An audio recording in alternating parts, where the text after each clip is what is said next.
तुम्हें वो injection inject किए हुए पूरे 24 घंटे पूरे हो जाएंगे। इस वक्त किसका फोन है?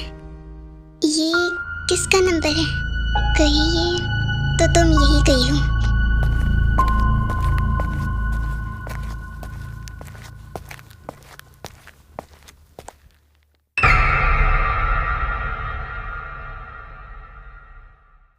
हेलो।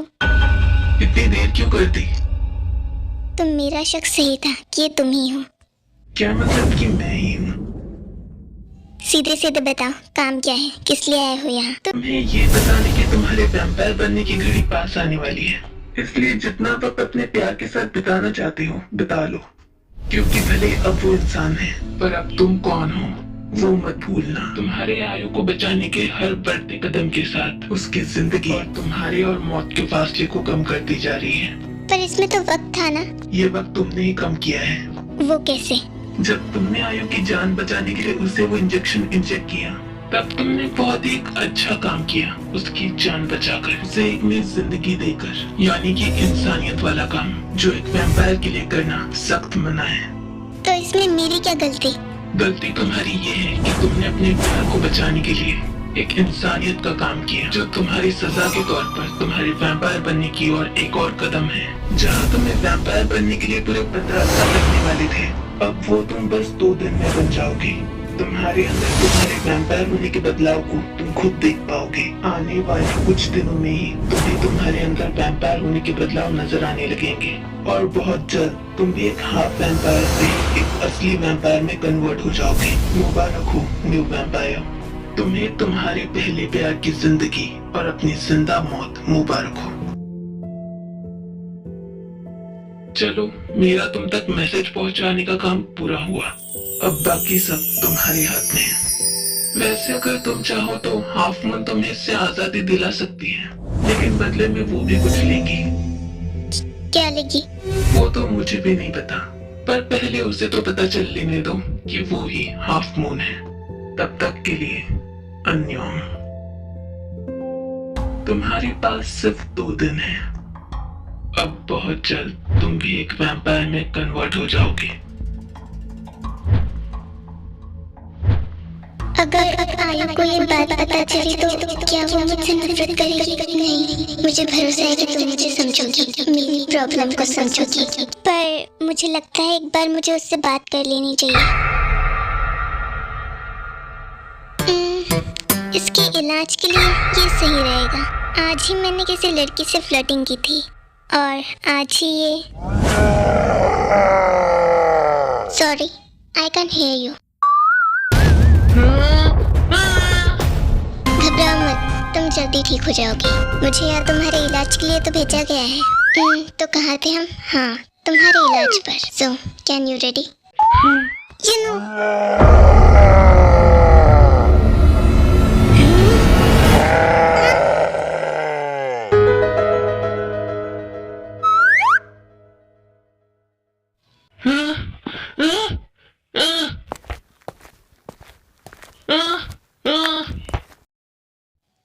ये सब क्या है? तुम उसकी फिक्र मत करो, तुम बस ये म्यूजिक एंजॉय करो। एक हसीना थी।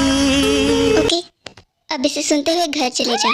मैं तुमसे वहीं पर बात करूंगा। पहले एक बार इसे तो निपटा दो। यहाँ पर ताय किसी को बताए बिना ही चर्च आ जाती है।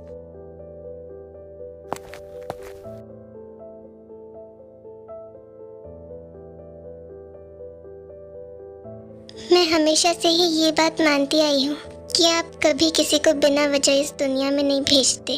तो फिर मेरे अब तक जीने की वजह क्या है गॉड? मैं जानना चाहती हूँ कि मैं क्यों अब तक जिंदा हूँ, जबकि आपने तो मेरी मॉम, डैड, मेरी फैमिली मेरे पैदा होने से पहले ही मुझसे छीन लिए। मैंने आज तक कभी अपनी माँ का चेहरा नहीं देखा। कितनी बदकिस्मत हूँ मैं, जिसकी ना तो कोई फैमिली है ना तो कोई चाहने वाला, सिवाय आपके। कहते हैं कि जिसका कोई नहीं होता उसके आप रहते हो। मैंने लोगों से हमेशा ये सुना है कि जिसका कोई नहीं होता उसके साथ हमेशा आप रहते हैं। तो फिर आप मेरे साथ क्यों नहीं हो? मुझसे ऐसी क्या गलती हो गई गॉड कि आज आप भी मेरे साथ नहीं हैं? या फिर मेरी किस्मत ही ऐसी है कि जिसे चाहा उसे हमेशा ही खोया? ऐसा क्यों मेरे साथ? आपने मेरी किस्मत में क्या लिखा है मुझे नहीं पता, पर मुझे इतना ज़रूर पता है कि आपने हम सबकी किस्मत हम सबसे भी ज़्यादा अच्छी सोच रखी है। इसीलिए मैं हमेशा आप पर भरोसा करती हूँ। माँ बाप ना सही, पर आप हमेशा मेरी ताकत बनकर मेरे साथ थे।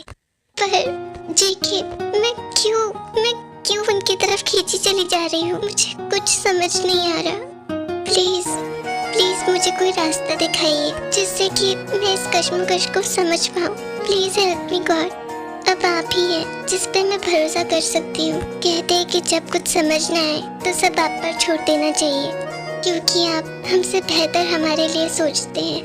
Please God, please help me, मेरी मदद कीजिए। मुझे कोई तो रास्ता दिखाइए जिससे कि मैं अपनी प्रॉब्लम्स को समझ पाऊँ। Please help me. तभी वहाँ पर अचानक बाइबल की एक बुक गिर पड़ती है और ताया उसे उठाकर पढ़ने लगती है। क्या आप ये चाहते हैं कि मैं ये पढूं?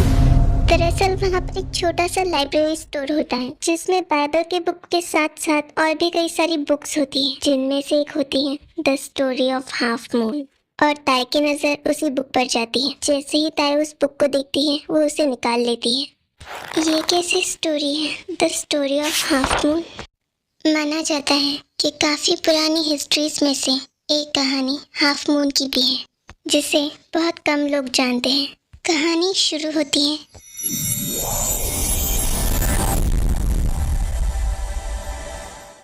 एक बहुत ही गहरे राज के साथ। कहा जाता है कि हाफ मून जैसी शक्ति किसी के पास नहीं थी, क्योंकि हाफ मून अपने आप में ही एक बहुत बड़ी पावर थी जिसे हरा पाना किसी के लिए भी नामुमकिन था।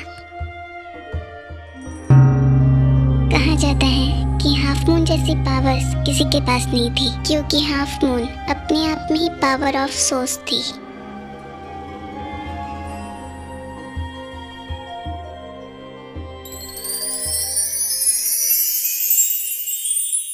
कहते हैं कि हाफ मून एक प्योर सोल होने के साथ साथ बुद्ध की बहुत बड़ी भक्त भी थी।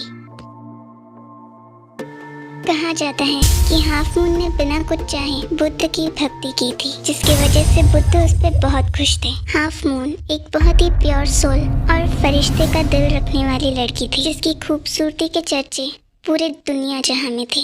कहा जाता है कि हाफ मून जितना खूबसूरत इस पूरी दुनिया में कोई नहीं था, और जिसके बारे में पूरी एनर्जीज को भी पता था। हाफ मून की एक और खास बात थी कि हाफ मून को जो भी हासिल कर लेगा उसे उसकी सारी पावर्स मिल जाएंगी, फिर चाहे वो उसकी मर्जी से हो या फिर मर्जी के बिना। लेकिन हाफ मून को हासिल करना इतना आसान भी नहीं था। हाफ मून खुद को प्रोटेक्ट करने में माहिर थी। जो खुद अपने आप में इतनी बड़ी पावर हो उसे हासिल करना इतना आसान भी नहीं था। धीरे धीरे हाफ मून के खूबसूरती के और उसके पावर्स के चर्चे दुनिया भर में होने लगे, और हर कोई उसे पानी की चाह रखने लगा, चाहे वो अच्छा हो या बुरा। लेकिन उसे बस हाफ मून चाहिए थी।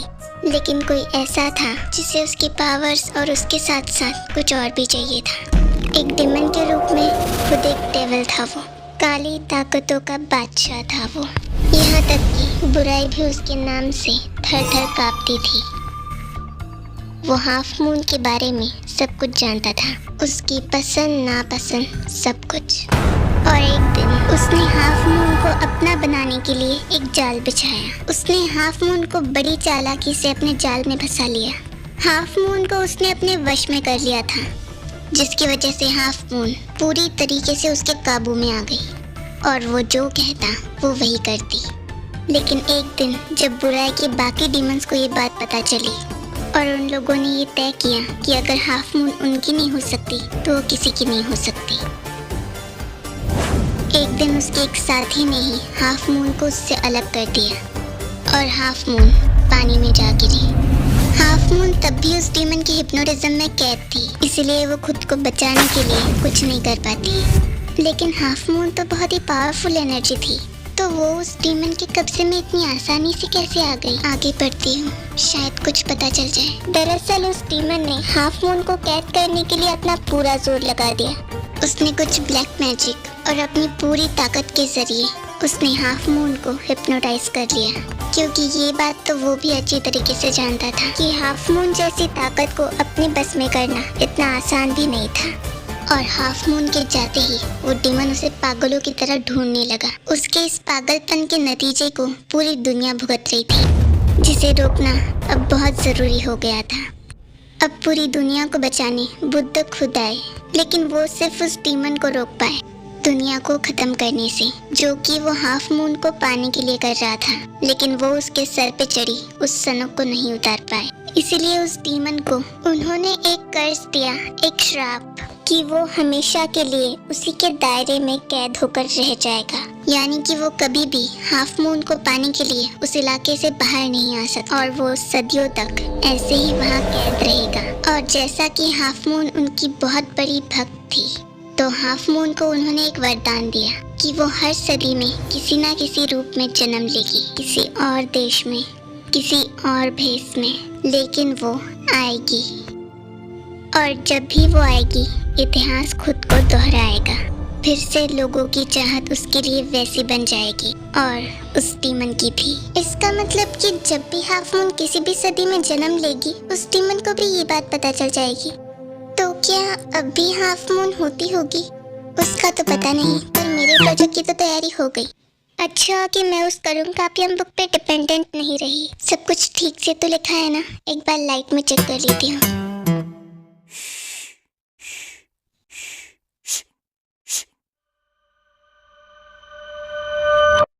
क्या नीचे कोई है? देखो क्या।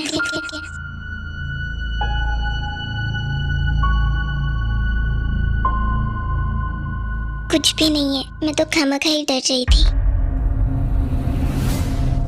शायद मैं कुछ ज्यादा ही सोच रही हूँ। नहीं, डर शायद उसे कोई मदद चाहिए हो। तुम मुझसे क्या चाहते हो? I want you. क्या? You are mine. I want you. ये कोई अच्छी स्पिरिट नहीं हो सकती। मुझे यहाँ से घर जाना होगा। ये जल्दी फोन उठाओ ताए। मैं कब से इसे कॉल किए जा रही हूँ, ये लड़की फोन क्यों नहीं उठा रही? आर्यन, क्या तुमने पुलिस को खबर की? हो सकता है कि उन्हें कुछ पता चला हो। मैंने इस इलाके के हर पुलिस स्टेशन में खबर कर दी है। जैसे ही कोई इन्फॉर्मेशन मिलेगी वो हमें खबर कर देंगे। जय होप, क्या तुमने इस इलाके को अच्छी तरीके से चेक किया? मैंने इस एरिया को अच्छी तरीके से चेक किया है। इवन मैंने ताई के फ्रेंड्स के घर भी जाकर चेक किया, लेकिन मुझे वहाँ पे कुछ भी पता नहीं चला। पर मैंने तो उसे जेके के ऑफिस में ही छोड़ा था, तो वहाँ से वो कहाँ जा सकती है? आखिर ये जेके है कौन जिसकी वजह से ताई लापता हो गई? वी वहाँ ताई को कब से अकेला ढूंढ रहा है। मैं उसके साथ जा रहा हूँ। रुको, मैं भी आता हूँ। रुको, मैं भी साथ आता हूँ। हम एक काम करते हैं, हम उसे अलग अलग जाकर ढूंढते हैं। मैं और शुगा उसे आसमान से जाकर ढूंढते हैं, और जय होप तुम कार लेकर उसे ढूंढने जाओ। तुम लोगों को जाने की कोई जरूरत नहीं है, वी गया है उसे ढूंढने। तुम सब ऑलरेडी ही उसे 4 बार ढूंढ कर आ चुके हो, लेकिन हम यहाँ पे हाथ धरे भी बैठे नहीं रह सकते। आई थिंक हमें जाना चाहिए। कहाँ जाने की बात हो रही है?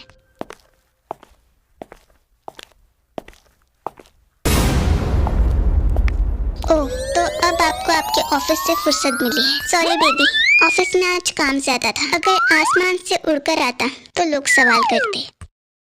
सवाल तो हम तुमसे करेंगे। बताओ कि ताई कहाँ पर है? What do you mean कि ताई कहाँ पर है?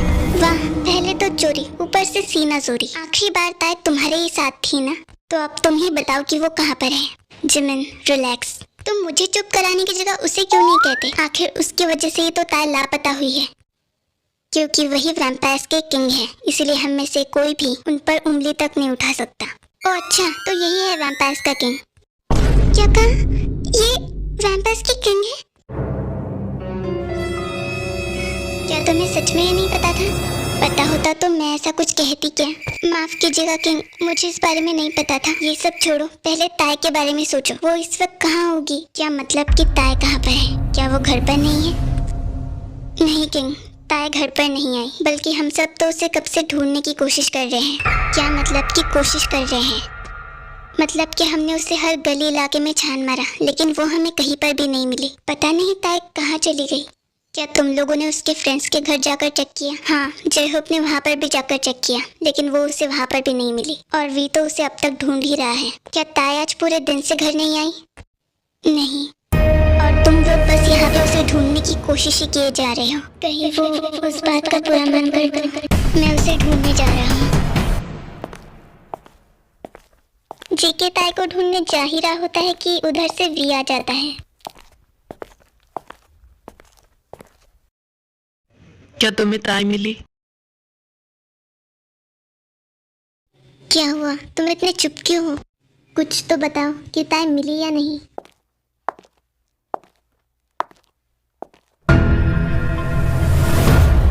पता नहीं ताई कहाँ चली गई। युनवो, आखिरी बार ताई तुम्हारे ही साथ थी ना? नहीं, वो जेके के साथ थी। तो वो हमारे किंग के साथ थी। तो आखिरी बार ताई तुम्हारे साथ थी। तो अब तुम ही बताओगे आखिर ताई गई कहाँ? मुझे नहीं पता कि वो कहाँ है। सुबह से तुम ही उसके साथ कितनी बदतमीजी से और बकवास किए जा रहे थे। हम सब यहाँ अपनी प्लानिंग के हिसाब से बिजी थे। ताई को देखने की जिम्मेदारी तुम पर थी और तुमने खुद कहा भी था कि ताई को तुम्हारे साथ तुम्हारे ऑफिस छोड़ दिया जाए। वो मेरे साथ ही थी। अगर वो तुम्हारे साथ थी तो अब वो कहाँ है? आई डोंट नो, मुझे नहीं पता कि अब वो कहाँ है। मेरे पास आओ। रास्ता क्यों नहीं मिल रहा? मैं कहाँ से आई थी?